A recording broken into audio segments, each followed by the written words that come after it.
Everyone is feeling the impact of Lumi's rocky IPO on Industry Season 3, and its CEO, Henry Muck, will be sticking around for a while.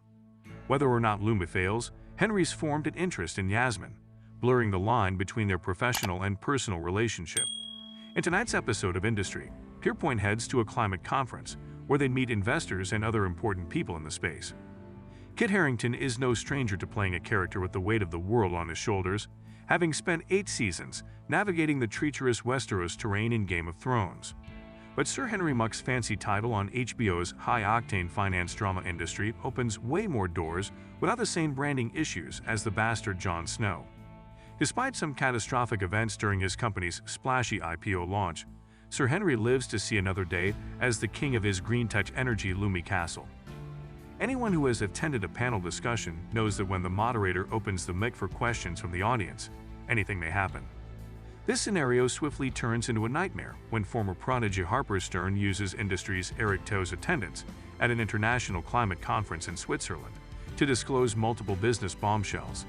Eric's worries have suddenly diminished to the lack of Swiss snow. No, I don't mean cocaine. He receives a lot of alls throughout the episode, which undermines his confidence both personally and professionally. The freshly promoted Peerpoint partner is far from a huge deal away from ruling over the London trading floor, but some people do well in unfamiliar surroundings.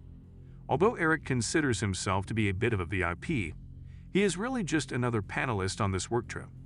Eric is not the steady family man he was at the beginning of this season.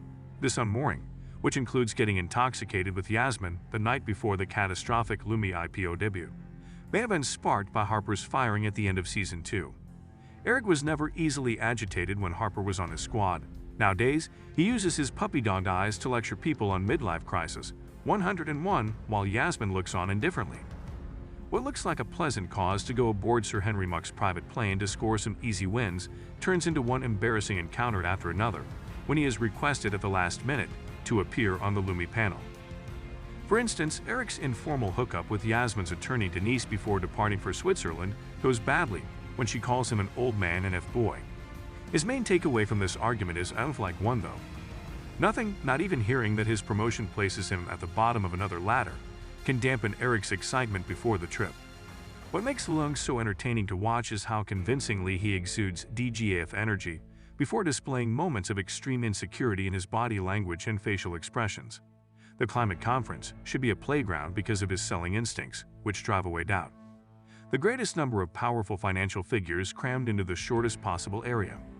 It would be like using TNT sticks to fish to look for investments there, claims Eric. Perhaps using explosives as an analogy wasn't the best choice. Eric is essentially setting himself up for a bomb. Sir Henry promptly assigns Eric and Robert to the other cabin on the aircraft for our bankers. Yas gets to hang up top with Sir Henry and his annoying friends, further putting the 2 Peerpoint men in their place.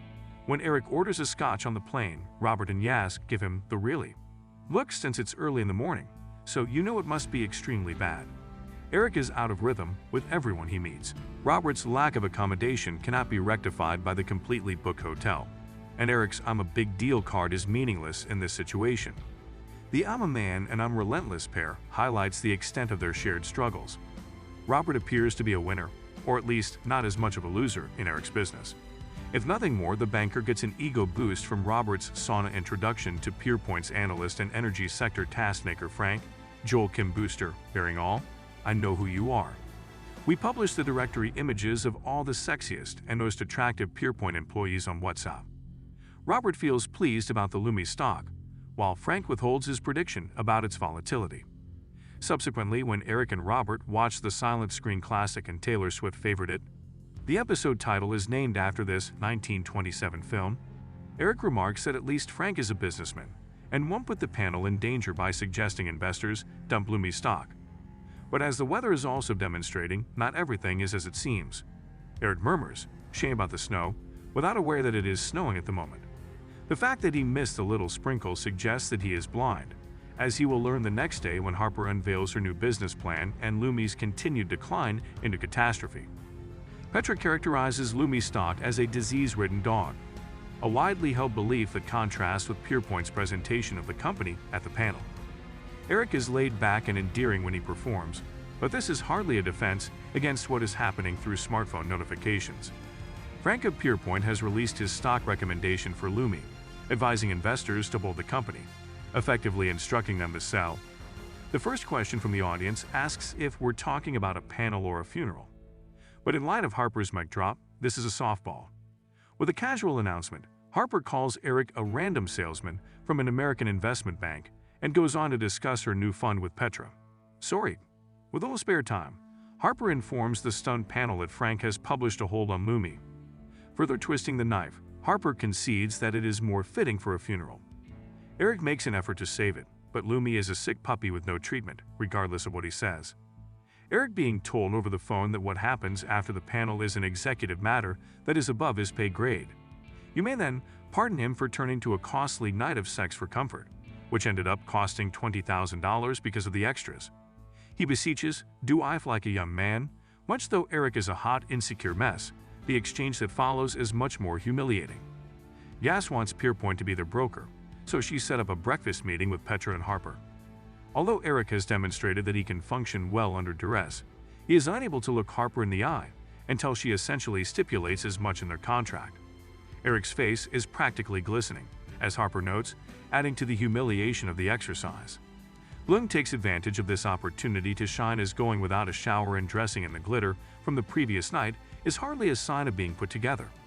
Returning to the PJ, Robert muses over the futility of the entire undertaking as he watches Yaz and Sir Henry hook up in the main cabin. Eric is fixated on a single setback. It's unbelievable that there wasn't any snow. Is Eric able to handle a Harper's storm, given that he has little control over who he needs to do business with and no influence over the weather? The prognosis is not encouraging.